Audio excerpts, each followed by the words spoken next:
The black void of space stretched endlessly in all directions. Among the distant stars, something moved. It was not one ship, but thousands upon thousands of them. The Zephyrian Imperial fleet cut through space like a dark tide. They're massive. Vessels blocking out entire star fields as they traveled. Admiral Kexter stood on the bridge of his command ship, the Eternal Glory. The ship was so large that small cities could fit inside its cargo bays. Around him, hundreds of crew members worked at their stations, their blue skin gleaming under the bridge lights. Kexter's 4 arms moved gracefully as he reviewed the data screens floating before him. Status report, Kexter commanded, his voice carrying the authority of someone who had conquered nearly 1,000 worlds. "Sir, we are 3 days from the target planet," replied his second-in-command, Captain Velinara. "All 50,000 ships are in perfect formation. Our scouts confirm the planet shows no signs of advanced defense systems." Kexter allowed himself a small smile. This would be conquest number 848. Each victory had been easier than the last. These primitive species never learned. They always thought their simple weapons could stand against the might of the Zephyrian Empire. "What do we know about this?" "Earth?" Kexter asked. Velinara touched her control panel, and images appeared in the air between them. "The planet is mostly water, sir. The dominant species calls themselves humans. They have basic nuclear weapons and crude projectile weapons. Their fastest ships cannot even reach 10% of light speed." "Pathetic," Kexter muttered. "Do they have any orbital defenses?" "A few small space stations, sir. Nothing that could threaten even our smallest escort ships." Kexter nodded. It was always the same story. These young species thought they were advanced when they split the atom or reached their nearest moon. They had no idea what real power looked like. They would learn soon enough not far away on Earth. Commander Jake Martinez sat in his chair at the Deep Space Monitoring Station. The facility was built into a mountain in Colorado, hidden from view by careful design. Jake sipped his coffee and watched the screens that showed the space around Earth.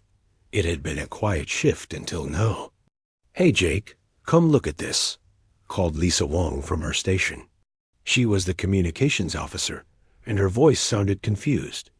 Jake walked over to her console. "What is it, Lisa?"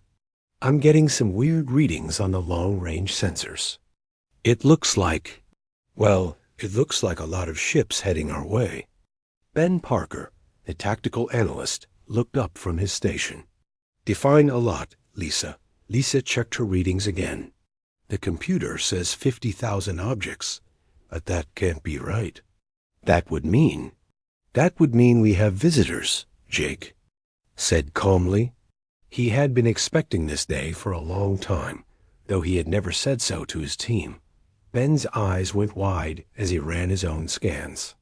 "Commander, these readings show ships the size of small moons. If this is accurate, we're looking at the largest military force in recorded history." Jake nodded and walked back to his command chair. "Contact Washington. Tell them we have a Code 7 situation." "Code 7? Lisa asked. "Sir, I don't think we have a Code 7. "We do now," Jake replied with a slight smile. 3 hours later, a signal reached Earth from the approaching fleet. It was transmitted on every frequency the aliens could find, ensuring that every human communication device on the planet would receive it. "People of Earth," the message began in perfect English, though spoken with an odd accent. "I am Admiral Kexter of the Zephyrian Imperial Fleet. Your planet has been selected for integration into our empire. You have 72 hours to surrender completely. Lay down all weapons, disable all military installations, and prepare to receive our occupation forces." The message continued with a long list of demands. All human leaders were to report to designated landing sites. All technology was to be turned over to Zephyrian forces. All humans would become workers in the Empire, with their lives spared, only if they obeyed without question. Failure to comply will result in the complete destruction of your planet and all life upon it, the message concluded. We have conquered 847 worlds before yours. None have successfully resisted us. Do not be foolish enough to try. In the White House, President Amy Sullivan sat in the Oval Office with her advisors. General Ryan Brooks, a tall man with gray hair and calm eyes, sat across from her. Defense Secretary Kate Wilson reviewed the alien message on her tablet. Well, President Sullivan said after a moment, I suppose we should respond to our guests. Ma'am? General Brooks said, should I activate the defense protocols? Not yet, General.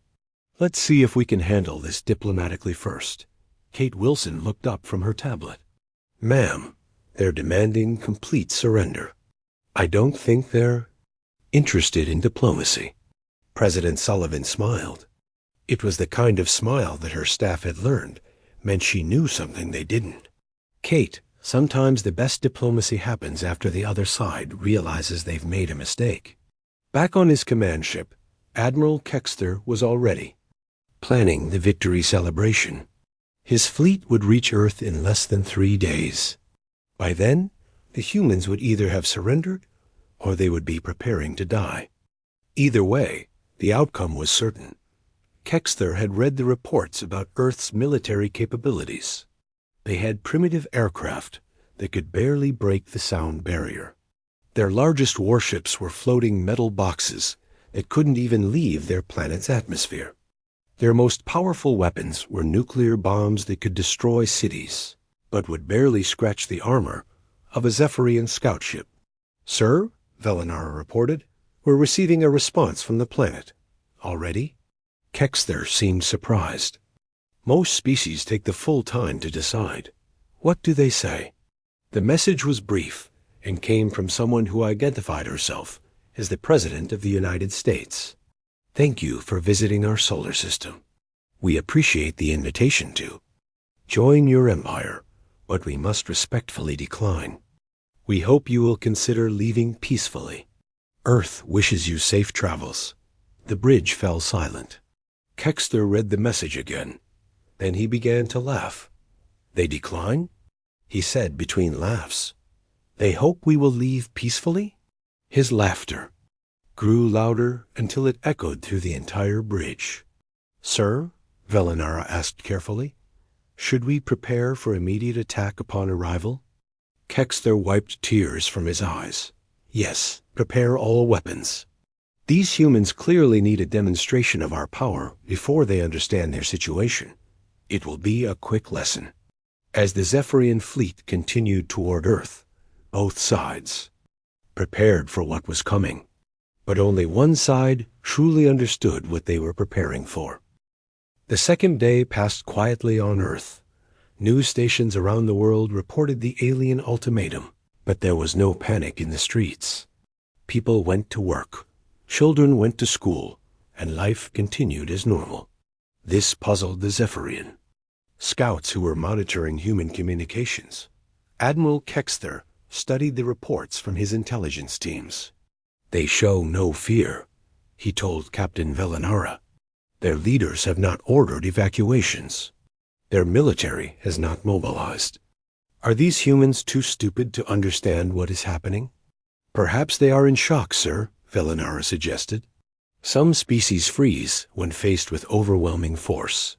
Kexter nodded, but something felt wrong. In his long career of conquest, he had seen many different reactions from doomed species. Some fought desperately. Some begged for mercy. Some tried to hide.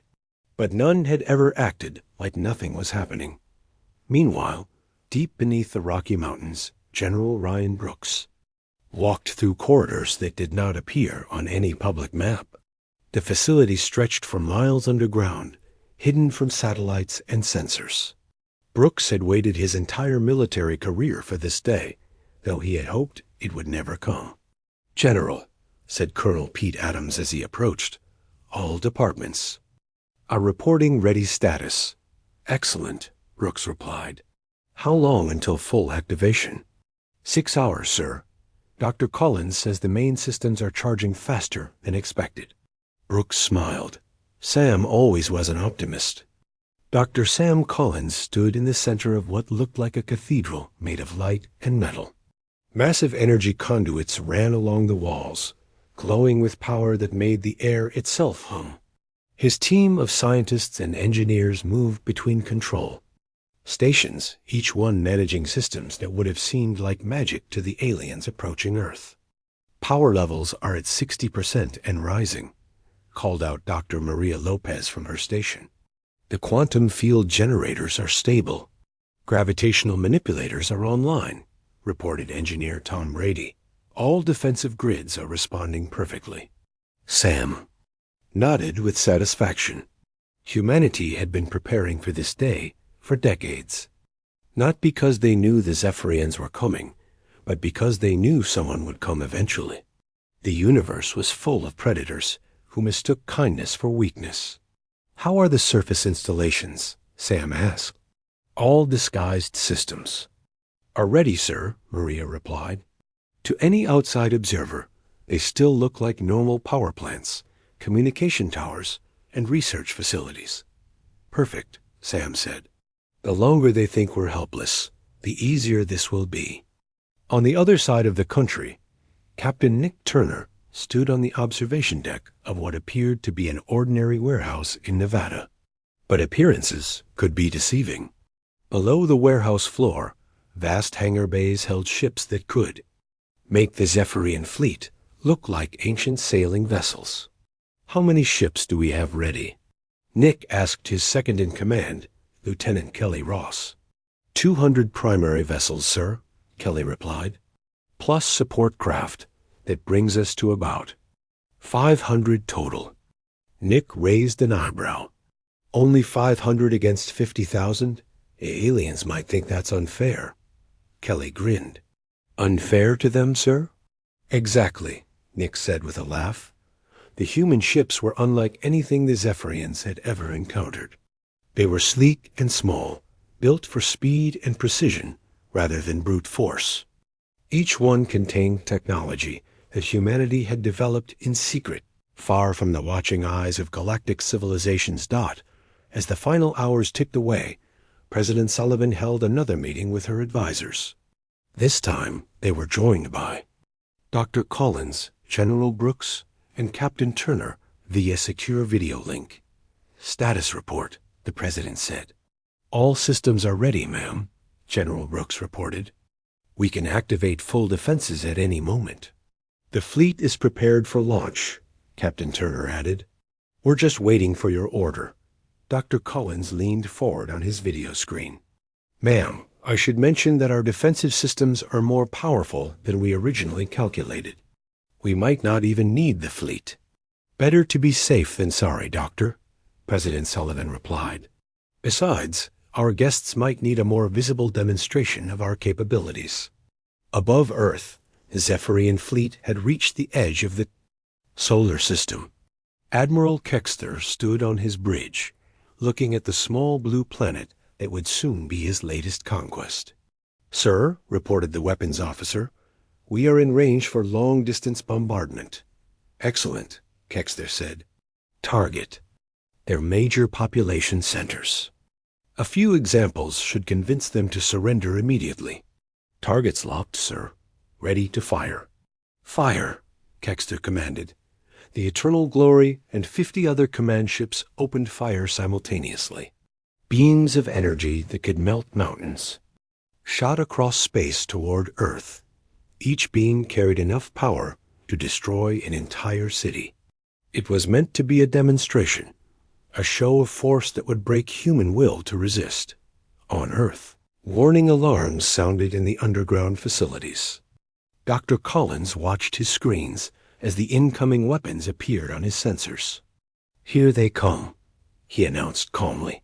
Activating defensive grid, around the planet, hidden installations came to life. The aliens' energy beams struck what they thought was empty space above Earth's major cities. But instead of reaching there, targets, The beams simply vanished.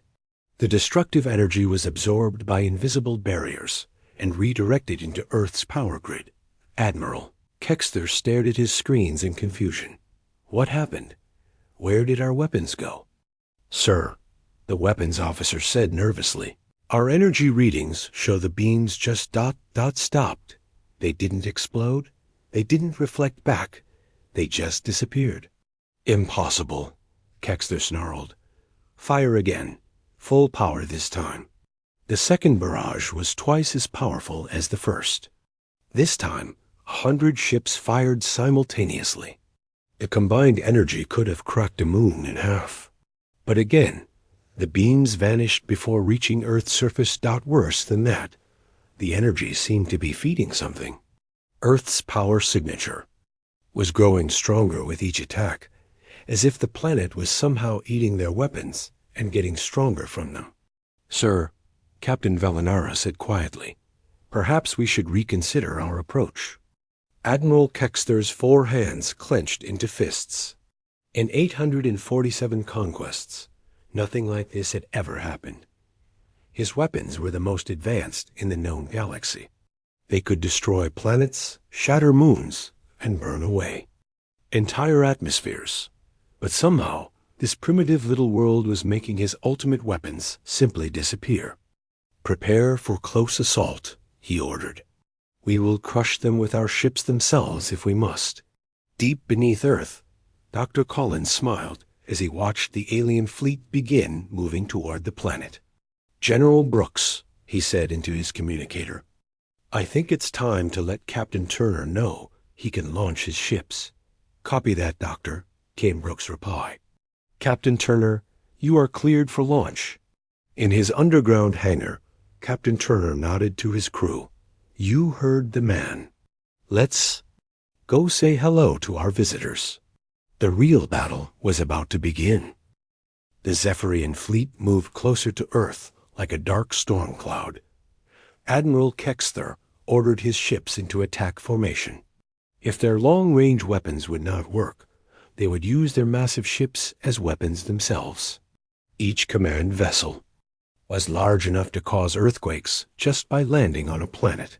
All ships, prepare for planetary bombardment, Kexter commanded. We will show these humans what happens when they ignore the might of the Zephyrian Empire. The alien fleet opened fire again, this time from much closer range. Thousands of energy beams, plasma bolts, and kinetic missiles streaked toward Earth. The attack was so massive that it lit up space like a second sun. Any normal planet would have been turned into molten rock within seconds. But Earth was not a normal planet. The energy weapons hit Earth's defensive barriers and simply faded away like smoke. The plasma bolts cooled and dispersed harmlessly. But the kinetic missiles, huge chunks of metal traveling at incredible speed, did something unexpected. They slowed down, stopped completely, then gently turned around and flew back toward the ships that had fired them. Admiral Kexter watched in horror as his own missiles struck his fleet. The projectiles hit with twice the force they had been, fired with, sending massive alien ships spinning through space. Warning alarms blared across hundreds of vessels as crews struggled to understand what was happening. Sir, Captain Velinara reported, her voice shaking, 17 ships have been damaged by our own weapons. The humans somehow redirected our missiles back at us. That is impossible, Kexter growled. No species has that technology. Our intelligence reports showed they barely have spaceflight. On Earth, Commander Jake Martinez sat in his chair. At the monitoring station, now serving as Earth's main communications center, Lisa Wong worked at her station, preparing humanity's response to the alien attack. Should I open a channel to their fleet? Lisa asked. Yes, Jake replied calmly. Let's be polite about this. Lisa activated the communication system and sent a message directly to the alien command ship. Her voice was calm and friendly, as if she was talking to neighbors who had made too much noise. Hello there, she said. This is Earth calling the Zephyrian fleet. That attack was quite rude. We understand you might be having a bad day, but please try to be more civilized. We would be happy to talk about this peacefully. The message reached Admiral Kexther's bridge. The entire crew stood in stunned silence. They had just launched the most powerful attack in their military history, and the humans were politely asking them to be more civilized. Did they just call us rude? Velinara asked quietly. Kexther's 4 hands trembled with rage and confusion. They are mocking us. No one mocks the Zephyrian Empire and survives. Meanwhile, deep underground, Dr. Collins was activating systems that would have seemed impossible to the aliens. His fingers danced across control panels that managed forces beyond the aliens' understanding. Maria, activate the gravitational manipulation array, he ordered. Yes, sir, Dr. Lopez replied. Targeting the enemy fleet now. Space around the Zephyrian fleet began to change. Gravity itself started to bend and twist in ways that violated everything the aliens knew about physics. Ships that had been flying in perfect formation suddenly found themselves drifting sideways, upside down, or spinning helplessly. Sir, the navigation officer on Kexther's ship reported, we are experiencing severe gravitational anomalies. Our engines cannot compensate. What do you mean? Kexther demanded. Sir, gravity is pulling us in 6 different directions at once. Our computers say this is impossible, but our instruments show it is happening. Across the alien fleet, similar reports came in. Ships designed to withstand the gravity of gas giants found themselves helpless against forces that changed direction every few seconds. Some vessels were gently pushed away from Earth. Others were held in place as if grabbed by invisible hands. At the Nevada facility, Captain Turner received his final orders. This is it, people, he announced to his crew. Time to show our guests what human engineering can really do. The warehouse floor split open, revealing the launch bays below. Captain Turner's ship, the Stormwind, rose into view. It was beautiful and terrifying at the same time. Unlike the massive, bulky alien vessels, the Stormwind was sleek and graceful, like a silver arrow designed by angels. All ships, launch when ready, Turner commanded. One by one, human vessels lifted off from hidden bases around the world. To the alien sensors, it looked like only a few dozen small ships were approaching. They seemed tiny compared to the massive Zephyrian fleet. Sir, reported the alien weapons officer, small human vessels are approaching. Should we target them? Finally, Kexther said with relief, something we can actually fight. Destroy them immediately. The alien fleet fired everything they had at the approaching human ships. But something strange happened. Their targeting systems could not lock onto the human vessels properly. The ships seemed to flicker in and out of existence, appearing in multiple places at once. Captain Turner smiled as his ship danced through the alien weapons fire. The Stormwind existed in several dimensions simultaneously, making it nearly impossible to hit. Around him, other human ships performed the same impossible maneuvers. All ships, begin the demonstration, Turner ordered.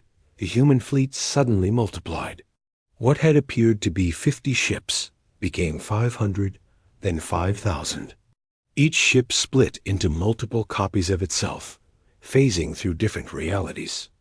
But all working together, the aliens watched in terror as the tiny human fleet became a swarm that surrounded their massive ships. The human vessels moved faster than the Zephyrian computers could track, appearing and disappearing like ghosts. Sir, Velinara whispered, how are they doing this? Kexther had no answer. His fleet of 50,000 ships was being surrounded by enemies that seemed to exist everywhere and nowhere at the same time. The human ships opened fire.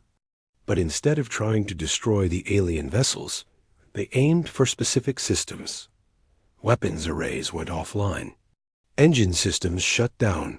Communications equipment failed. Within minutes, the mighty Zephyrian fleet was floating helplessly in space. Not a single human ship had been hit. Not a single alien had been killed. The humans had completely disabled the most powerful military force in galactic history without breaking a sweat. Admiral Kexter stood on his bridge, staring at the view screen in disbelief. His ship was powerless, his fleet was defeated, and the humans had done it so easily that they had not even bothered to destroy anything. "Sir," the communications officer said quietly, "we are receiving another message from Earth." "What does it say?" Kexter asked, his voice barely a whisper. "It says, 'Would you like to come down and talk? We have coffee and cookies.'" First time in his military career, Admiral Kexter had no idea what to do next. Admiral Kexter found himself standing in a room that should not have existed. One moment he had been on his disabled command ship, staring at the defeated remains of his fleet. The next moment, he was here in what appeared to be a comfortable meeting room aboard a human vessel. He had not seen the transportation happen. There had been no bright lights, no teleporter beam, no sensation of movement. He had simply been in one place, then another. The technology required for such instant transport was beyond anything in Zephian science. "Please, sit down," said a human voice behind him. Kexter turned to see a man in a simple military uniform approaching. The man was tall and calm, with gray hair and kind eyes. This was clearly a leader, but he wore no fancy decorations or symbols of power. "I am General Ryan Brooks," the human said, extending his hand in the strange human greeting gesture. "And you must be Admiral Kexter. We have been expecting you." "Expecting me?" Kexter managed to say. His forearms hung at his sides, unsure how to respond to this casual friendliness. "Please sit," Brooks repeated, gesturing to a chair that had been sized perfectly for Kexter's alien body. "Would you like something to drink? Water? Coffee? We have some excellent tea from China." Kexter stared at the human general. This was not how conquerors were supposed to act. Where were the chains, the torture devices, the demands for surrender? Instead, this human was offering him tea. "I do not understand," Kexter said slowly. "You have defeated my fleet. Why am I not? In your prison?" Brooks smiled and sat down across from him. "Because you are not our prisoner, Admiral. You are our guest. There is a difference. Yes?" Kexter's voice rose. "I came here to conquer your world. I tried to destroy your cities. How can you call me a guest?" "Well," Brooks said thoughtfully, "you tried to conquer us, that is true. But you failed quite badly. And since you did not actually hurt anyone, we see no reason to be hostile toward you." The door to the room opened, and another human entered. This one was younger, with the bearing of a ship captain. Kexter recognized him as the commander of the vessel that had led the human fleet. "Admiral Kexter," Brooks said, "I would like you to meet Captain Nick Turner. He commanded the ships that disabled your fleet." Turner nodded politely. "Admiral, I hope our weapon systems did not cause any permanent damage to your vessels. We tried to be as gentle as possible." "Gentle?" Kexter could not believe what he was hearing. "You destroyed the most powerful fleet in galactic history in 6 minutes." "Disabled," Turner corrected. "We disabled your fleet. Nothing was destroyed. In fact, our engineering teams are already making repairs to your ships. Some of them had mechanical problems that your own crews had not noticed." Kexter's mind reeled. "You are repairing our ships? Why would you do that?" "Because you will. Need them to get home," Brooks explained simply. "We cannot keep 50,000 alien crew members here on Earth. You have families to return to." A third human entered the room. This one wore civilian clothes and carried a small device that he placed on the table. Kexter recognized him as one of the scientists from the communication signals they had intercepted.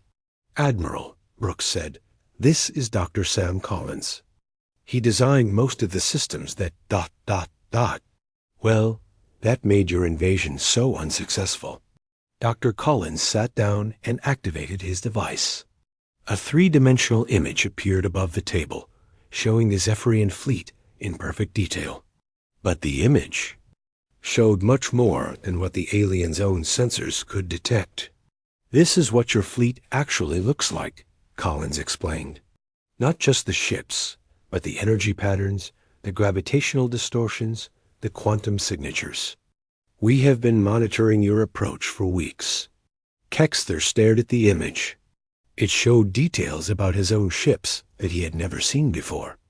"How is this possible?" "Our stealth systems are the most advanced in the galaxy."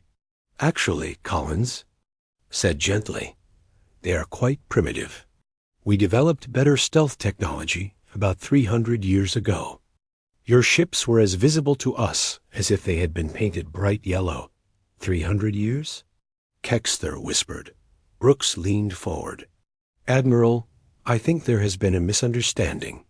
You seem to believe that humanity is a young, primitive species. This is not accurate." "But your planet," Kexter protested. "Our scouts reported basic nuclear weapons, simple aircraft, crude space flight. We detected no advanced technology." "That is because we did not want you to detect it," Turner explained.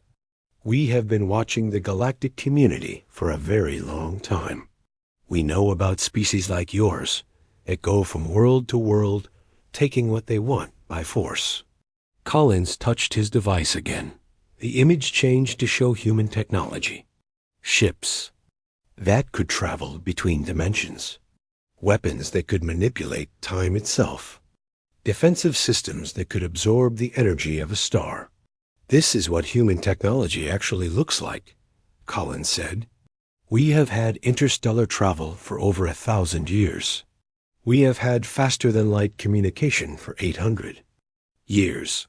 We developed energy-to-matter conversion 600 years ago." Kexter felt his legs give out. He slumped into the chair, his forearms shaking. "But why? Why do you hide this? With such power, you could rule the entire galaxy." "Rule?" Brooks asked, looking puzzled. "Why would we want to rule anyone? That sounds like a lot of work and not much fun. Besides," Turner added, "ruling people by force never works well. Look at your own empire. You said you have conquered 847 worlds. Are the people on those worlds happy?" Kexter thought about the rebellions, the constant need for occupation forces, the fear and hatred he saw in the eyes of conquered populations. "No," he admitted quietly. "They are not happy. We prefer a different approach," Brooks explained. "We watch over younger species, help them when they need it, and protect them from bullies. But we let them grow and develop at their own pace." You protect other species?" Kexter asked. "Of course," Collins replied. "The universe is full of wonderful, creative civilizations. It would be terrible if aggressive empires destroyed them all." Turner stood up. "Admiral, would you like to see some of your crew? We have set up comfortable quarters for everyone. Your people are being well cared for. You are not holding them prisoner either?" "No," Brooks said, "though we are asking them to stay aboard our ships for now. Some of them are quite upset about the battle, and we want to make sure they understand that they are safe before we let them return to their own vessels." Kexter stood slowly. His entire worldview had been shattered in the space of an hour. The mighty Zephyrian Empire, terror of the galaxy, had attacked what they thought was a helpless planet. Instead, they had found guardians so powerful that they could have destroyed the entire fleet without effort, but chose instead to disable it gently and offer medical care to the crews. "Admiral," Brooks said as they prepared to leave the room, "there is something else you should know. Earth is not the only world that is protected this way. There are others, scattered throughout the galaxy. Species that seem primitive, but are actually far more advanced than they appear. How many others? Kexter asked weakly. Brooks smiled. Enough. The galaxy is a much safer place than your empire realizes. You have just been meeting the wrong neighbors. As they left the room, Kexter wondered how he would ever explain this to his superiors. How could he tell them that the mighty Zephyrian Empire had just discovered they were not the apex predators of the galaxy, but rather small fish who had accidentally tried to attack a whale, a very polite whale that offered tea and cookies. 3 days later, Admiral Kexter stood in the command center of a human space station that had not existed when his fleet first arrived. The humans had built it in less than 24 hours, using construction methods that turned raw energy into solid matter. The station was larger than most Zephyrian cities, and more advanced than anything in the alien empire. "How is your crew feeling?" asked Commander Jake Martinez, who now served as Earth's main diplomatic contact. Kexter looked out the large window at his fleet. The human engineers had not only repaired all the damage from the battle, they had actually improved many of the ships. Systems that had been failing for years now worked perfectly. Engines that had run hot and inefficient now hummed with clean energy. "They are confused," Kexter admitted. "Many of them expected to die in battle or be enslaved after defeat. Instead, your people have treated them better than our own empire does." Martinez nodded. "We believe in treating people the way we would want to be treated. It makes everything work better."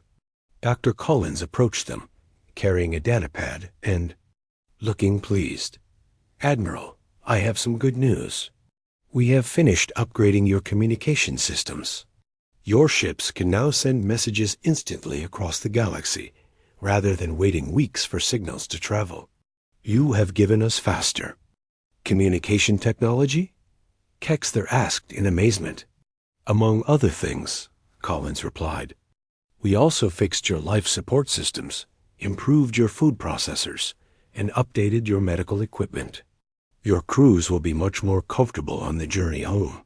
Captain Turner joined them at the window.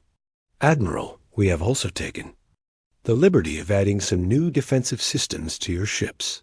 Nothing that can be used as weapons, but systems that will protect you from hostile forces."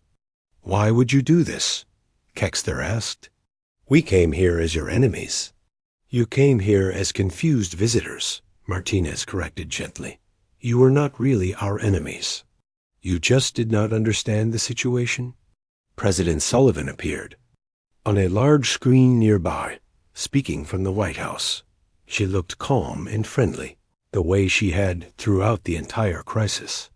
"Admiral Kexter," she said, "I wanted to speak with you before you departed. I hope your time with us has been educational." "It has been enlightening, President Sullivan," Kexter replied carefully. "Good," she said with a smile. "Now, I need you to deliver a message to your empire's leadership. Can you do that for me?" "Of course, President." Sullivan's expression became more serious, though still kind. "Please tell your leaders that Earth has been watching the Zephyrian Empire for a long time. We know about the 847 worlds you have conquered. We know about the suffering you have caused." Kexter felt his stomach sink. "Are you going to punish us?" "We prefer education to punishment," Sullivan replied. "But the conquest must stop. No more taking worlds by force. No more enslaving populations. No more destroying civilizations that refuse to submit." "But," Kexter protested, "the Empire has always expanded." "It is what we do. How can we simply stop?" General Brooks appeared on the screen next to the President. "Admiral, there are better ways to grow. Trade with other species instead of conquering them. Share knowledge instead of stealing it. Build partnerships instead of creating slaves. Your empire is not evil," Dr. Collins added, joining the conversation via video link. "You are just using old, inefficient methods. We can help you learn." Better ways, if you are willing. Turner stepped forward. Admiral, we are sending some gifts back with your fleet. Educational materials about peaceful development, sustainable technology, and diplomatic solutions to conflicts. Study them. Martinez handed Kexter a small device. This contains everything your people need to know about building a peaceful civilization. Energy sources that do not destroy planets. Food production that can feed billions without war. Medical. Technology that can extend life and reduce suffering. Kexter stared at the device. It was smaller than his hand, but according to the humans, it contained enough knowledge to transform his entire empire. Why are you giving us this? He asked. We are your competitors in the galaxy. No, President Solomon said firmly. You are our neighbors. Good neighbors help each other. Over the next few hours, Kexter watched as his fleet prepared to depart. As human engineers finished their work and stepped back, the alien crews, who had been terrified 3 days ago, now seemed reluctant to leave. Many had asked if they could stay and learn more about human technology and culture. Admiral, Martinez said as they stood in the docking bay, remember that Earth will be watching. Not to threaten you, but to help if you need it. If your empire chooses to change its ways, we will support that change. And if we choose not to change? Kexter asked. Martinez's expression became more serious. Then we will protect those you try to hurt. You have seen what our defensive capabilities are like. Our offensive capabilities are significantly more impressive. Kexter shuddered. If the humans could disable his entire fleet in 6 minutes while barely trying, he did not want to see what they could do if they were actually angry. As he prepared to board his ship, Dr. Collins approached with one final gift. Admiral, this is a communication device. If your people ever need help, or if you want to talk about peaceful solutions to problems, just activate it. We will always be willing to talk. The journey home took 2 weeks, though it should have taken 2 months. The human upgrades to their engines had increased their speed dramatically. During the trip, Kexter studied the materials the humans had given him and spoke with his crew about what they had experienced. When the fleet finally reached the Zephyrian home world, they found the Empire's leadership in chaos. 50,000 ships had left to conquer a primitive world. Now they were returning with stories that seemed impossible. Kexter stood before the High Council and told them everything. About humanity's hidden technology. About their role as galactic protectors. About the choice the Empire now faced between peaceful change and eventual confrontation with powers beyond their understanding. You are saying, said High Chancellor Mexvara slowly, that there are species in the galaxy who are more advanced than us, and they have been secretly protecting our potential victims. Yes, Chancellor, Kexter replied, and Earth is not the only one. The humans told me there are others. We have been living in a galaxy full of guardians, thinking we were the apex predators. The council chamber fell silent. For centuries, the Zephyrian Empire had believed they were the most advanced civilization in the galaxy. Now they learned. They were like children playing with toys, watched over by adults who had been patiently waiting for them to grow up. What do you recommend, Admiral? The Chancellor asked finally.